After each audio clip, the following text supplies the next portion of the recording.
Assalomu alaykum do'stlar. Mana Adlerskiy Serebryskiy. Bu xo'rozi bu. Ranglari o'ziga kelgan mana. Hamma yo'q joy-joyida. Oyoqlari sariq. Hatta yurishibdi. Bunda 15 dona bor. Narxlarini kelishtirib berilaveradi. Manzil Farg'ona viloyati Quva tumanida. Makka va yana jo'jaxona solinyapti. Katta qilib bu yog'iga ham solinadi, xudo xolisa.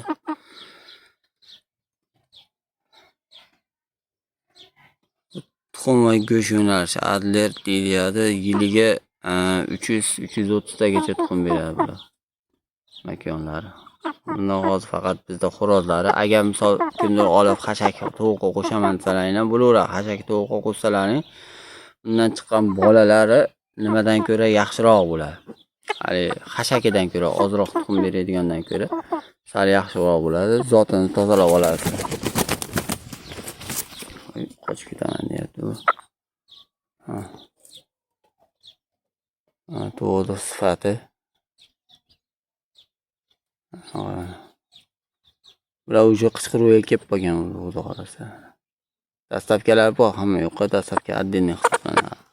Отдельный qilib qo'yib berilaveradi. O'ta maydalar ham bu dominantlar. Mana bunisi dominant deyiladi.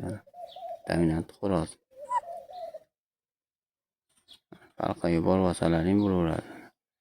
Buni dominant bilan Adlerda mana farqini jicha tushuntiraman mana. Mana qora dog'i Adlerda tiniq bo'ladi. Mana dominant mana. Dominantda mana shu holatda bo'ladi. Jicha xiraroq bo'ladi. Bu dominant.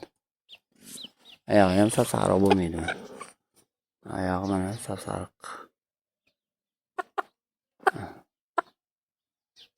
Mana buni mana ranglari ham o'z-o'zida tiniq bo'lib, qora dog'lari qop-qora bo'lib, tiniq bo'lib chiqadi.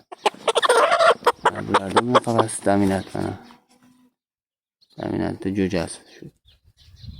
O'zi suratda ham bilib olsalaring bo'laveradi, mana farqiga borib. Bular ham Adlerskiyda bular makonlar. Endi bu makonlar sotilmaydi, faqat xo'rozni sotyapmiz.